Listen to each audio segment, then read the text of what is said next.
Kali ini kita punya sebuah helm lagi yang termasuk helm budget Mas Eko ya. Cukup terjangkau lah istilahnya. Jadi masuk budget pelajar.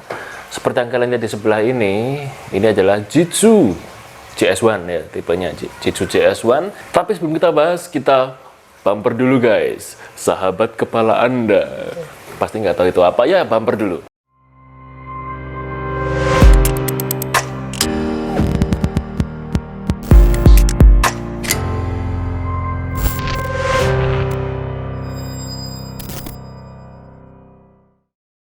Halo semuanya, balik lagi bareng CP sebagai host di Osaki Helmet YouTube channel. Channel yang isinya seputar helm, otomotif, riding apparel, jalan-jalan. Kalau besok nanti bikin video jalan-jalan. Jadi yang tertarik sama topik-topik ini silahkan subscribe dulu dan juga follow IG kami di situ tadi ya. Sudah dikasih di opening. Oke, tidak seperti biasanya yang kita cuma helm aja atau sarung helm sama helmnya. Kali ini kita punya sekalian boxnya, jadi sekalian unboxing karena ini cukup menarik sih dari segi packagingnya itu ya. Kenapa menarik? Nonton videonya sampai selesai. Oke, jadi kita sekalian bisa unboxing, kita bisa bahas sekalian pembahasan seperti biasa, tapi unboxingnya luar biasa. Oke, kita bahas dulu dari kotaknya ya. Jitsu, logonya petir di depan ini gede banget, Jitsu di atas Jitsu. Nah, terus di belakang Jitsu. Di sini ada siluet helmnya, terus di sini ada tagline-nya seperti yang bilang di awal tadi, sahabat kepala Anda ya. Jadi bisa diajak ngobrol nih, sahabat kan ya. Ini ada fitur-fitur yang menarik.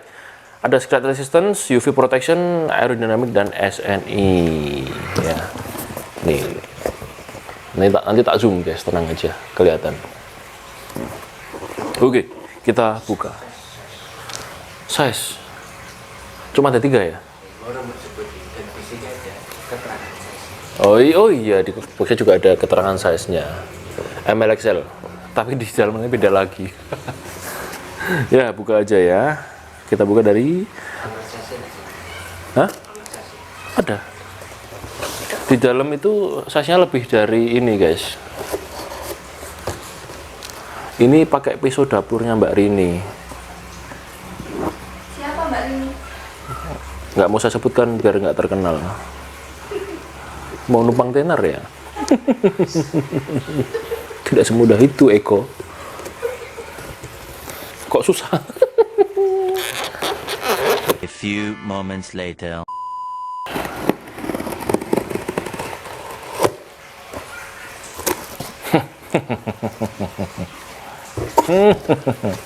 Ya, kita taruh pisaunya daripada terlempar-lempar ya.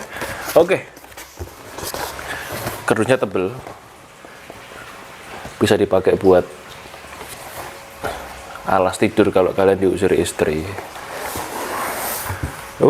Kita dapat sarung helm berwarna hitam, polos ya, polos. Tapi tidak terlalu tebel sarungnya. Terus sama dapat sahabat kepala Anda di dalam. Ini dapat satu cue card atau apa namanya, cue card lah. Rambut saya berantakan, harus saya rapikan dulu. Oke, bahas cue card apa? Helmnya dulu, cue card-nya dulu ya. Kita lihat ada informasi apa aja di sini. Dapat kata terima kasih dari Jitsu kalau sudah membeli helm Jitsu. Terus instruksi pemasangan helm, keterangan sederhana, fakta helm. Wow, penting. Cara pemasangan DD ring sama size chart-nya. Ada spesifikasi di sini, luar biasa. Makanya membaca itu sangat penting guys. Literasi itu penting ya. Kalau ada manual book dibaca, langsung masuk ke helmnya. Tara. Ini warna apa Mas Eko ya? Variannya? Gorilla Grey. Gorilla Grey ya. Gorilla Gloss. Ya, ini varian JS1 Gorilla Gloss yang warna ini ya. Ini cukup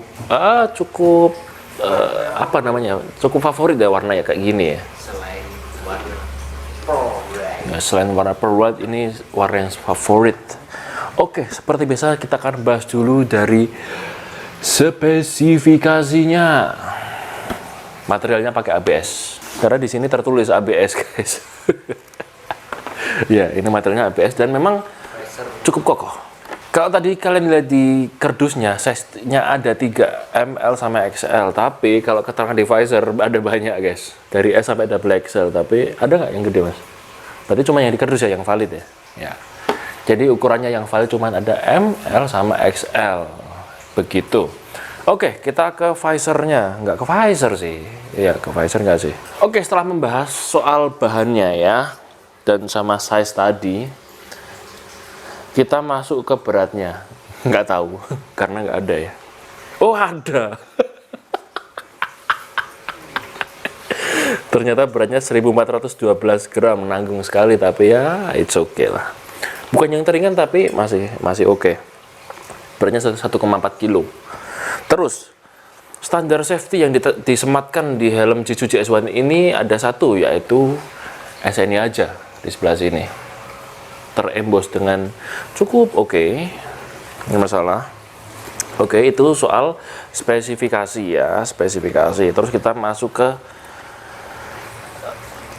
eksterior helm ini. Apa aja desainnya ya, kayak helm zaman now, bagus sekali. Kalau desain sih cukup bagus, cukup apa ya namanya, aerodinamis ya, karena tadi di box juga dibilang aerodinamis. Terus cukup agresif juga desainnya, karena spoilernya ini panjang guys. NFR kalah panjang sih sama kemarin. Apa mas yang habis dibahas kemarin? R6 ya, ini lebih panjang juga dari R6, lebih gede spoiler dari R6. Susah bet merek-mereknya. Terus ya itu tadi soal desain. Terus visornya, nah ini visornya yang mau dibahas nih, karena di stok kita ada dua jenis. Ada yang pakai visor iridium, ada yang pakai visor clear. Kalau yang pakai visor iridium ini belum flat ya, masih agak cembung atau semi flat lah kayak gini. Tapi yang clear itu udah flat mas ya. Nah itu perbedaannya. Jadi kalian mau pilih yang mana lah? Mau iridium tapi semi flat, atau mau yang flat tapi masih clear, itu terserah kalian. Itu soal visornya. Terus ventilasi, seolah-olah helm ini punya ventilasi guys, kayak ada ventilasinya ya, kayak ada ventilasinya, tapi ternyata helm ini tidak punya lubang ventilasi, sayang sekali. Jadi di EPS-nya itu tidak ada airflow tunnel, nggak ada saluran airflow-nya. Jadi ini cuma gimmick, biar lengkap aja lah, biar rame aja gitu. Hah? Ya biar cakep, sebagai pemanis ini istilahnya. Terus, nah ini sih yang cukup menarik. Helm ini sudah pakai sistem double D-ring, dimana helm-helm sekelasnya itu biasanya masih pakai micromatrix ya, tapi si Jiu ini ya micromatrix, microlock sama, atau bahkan ada yang pakai quick release, yang quick release buckle biasa, tapi si Jiu ini udah pakai double D-ring. Dan kalau misalkan kalian belum pernah pakai helm dengan sistem double D-ring, si Jiu ini memberikan kalian manual atau tutorial gimana cara memakai D-ring yang baik dan benar. Di sini ada. Itu untuk strapnya. Jadi ya ini nilai plus sih strapnya. Dan plusnya lagi, bahan dari strap double D-ringnya ini cukup bagus loh, karena lembut dan fleksibel. Setelah membahas soal eksteriornya, kita masuk ke interior ya guys ya. Feel checkpointnya gimana, terus fitur checkpointnya apa aja. Ini helm simple sih. Feelnya gimana? Kalau checkpointnya sih feelnya kayak helm-helm entry level ya, malah bahkan ini cenderung biasa, atau feelnya agak kasar, bisa dibilang seperti itu. Untuk yang menyentuh ke pipi agak kasar. Terus yang bagian depan, yang luar ini namanya kalau nggak salah material double mesh. Yang luar itu ada rongga-rongganya, sedangkan yang di dalam lebih rapat ya, double mesh. Yang di dalam fabric biasa, tapi cenderung feelnya kasar dan keset ya, keset sih itu. Oke, sekarang bentar guys. Ada satu yang lupa kita bahas di eksterior guys. Brandingnya. Soal branding ini. Bagian depan nggak ada masalah sih. Ini bagus logonya, cukup proporsional, cukup elegan desainnya. Tapi begitu masuk ke belakang, kayak sepatu. Ini ada branding Jitsu dengan material rubber, karet. Ini kayaknya satu-satunya helm yang saya temui dengan branding karet. Ini kalau mungkin kedepannya Jitsu bikin helm nggak usah pakai branding karet, mungkin lebih oke sih. Tapi mungkin maksudnya sebagai ciri khas. Tapi ya kayak gimana gitu pakai karet gini. Tapi penempatan buatnya pemasannya lebih rapi lagi. Oh ya, kalau misalkan pemasangan lebih rapi, oke lah. Karena finishing shell-nya ini agak sedikit kurang rapi ya, tapi catnya bagus. Tapi memang finishing shell-nya agak kurang rapi karena ini agak nggak rapet. Ada sela-selanya lah. Begitu. Ya, jadi nanti kalau misalkan kedepannya bikin produk berikutnya, mungkin bisa dilebih rapikan atau diganti material jadi kayak emblemnya NMAX gitu kali ya, yang emboss. Itu mungkin lebih oke.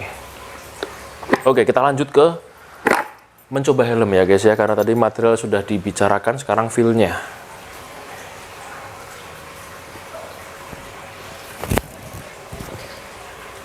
Balaclava ini pakai rel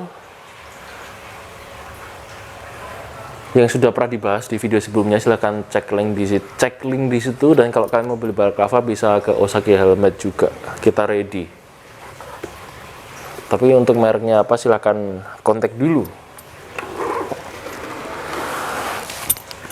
Nah, setelah dipakai ternyata shellnya cukup kecil guys. Ya, ini termasuk shell helm yang kecil. Jadi mungkin buat teman-teman yang profil badannya kecil, tidak terlalu tinggi, tidak terlalu berisi, ini akan cocok pakai helm ini ya, karena tadi shellnya kecil.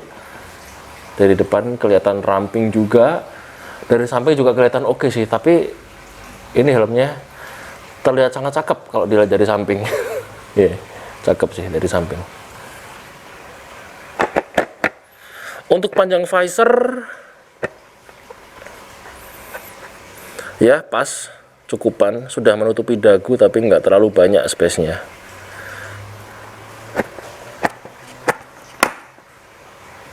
Nah, seperti itu. Cuman ngomongin soal fitment, ini L tapi masih oke lah, sedikit longgar. Jadi fitmentnya bisa dibilang ini true size karena sedikit longgar ini L.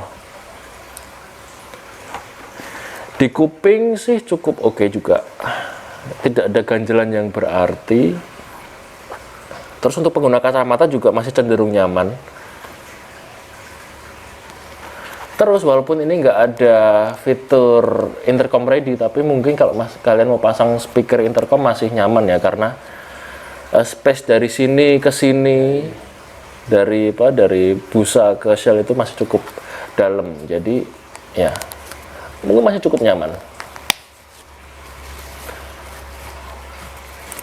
Terus feel kepadatan busa sedengan sih ini tingkatnya, nggak terlalu kencang menekan. Tingkat keempukannya itu juga kurang, cenderung agak kaku. Tapi ya feel cikpennya itu kaku tapi kayak kurang kurang fleksibel apa gimana ya bahasanya. Oh iya ya, kaku itu nggak fleksibel ya, intinya cukup kaku sih. Coba kita bongkar ya guys ya, karena ini cukup unik nih. Untuk chipset membongkarnya hanya cukup dengan kancingan ceklek. Ini kayak gini chipsetnya, sangat mudah kalau kalian mau cuci sendiri. Kalau nggak mau cuci bisa cuci di Osaki Helmet by appointment.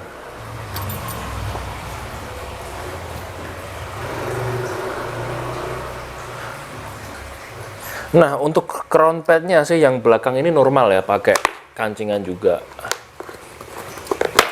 Tapi yang depan dia pakai velcro sistemnya. seperti ini. Dan bisa kalian lihat ya, di dalam ini tidak ada saluran udaranya, yang berarti lubang ventilasi di atas itu hanya gimmick dan hanya pemanis. Begindang. Untuk nekrol bisa dilepas enggak bang? Bisa, tapi sedikit butuh effort karena ini dilem kak ya. Ya bisa dilepas tapi agak effort karena dilem. So kesimpulannya, helm ini adalah helm yang cukup ramah di kantong. Ya enggak ya? Termasuk ramah di kantong apa enggak ini? Ya, ini helm yang cukup ramah di kantong karena ya ada karenanya. Karena desainnya ini cukup ganteng ya, cukup ngikuti tren lah, ngikuti zaman desainnya. Mungkin di harga segini kalian bisa dapat brand lain yang lebih senior. Cuman kalau di brand lain kalian belum dapat desain yang seperti ini. Begitu. Helm ini cocok untuk dipakai ya, walaupun pakai di ring, tapi gimana ya, untuk harian masih oke lah ini, atau untuk touring atau untuk foto-foto itu juga masih oke. Dan kayaknya begitu aja reviewnya pada kesempatan kali ini. Dan kalau mungkin ada yang sudah pakai, silahkan tulis pendapat kalian soal helm ini di kolom komentar. Terus kalau ada yang kurang-kurang, ada salah kata, mohon maaf. Dan juga bisa dibenerin di kolom komentar. Terus kalau suka videonya silahkan di like, dislike kalau nggak suka, share video ini ke seluruh temen riding kalian, subscribe dan juga tombol lonceng. Terus yang terpenting, terima kasih telah menonton sampai detik ini dan sampai jumpa di video berikutnya guys. Dadah. Kita wedangan dulu.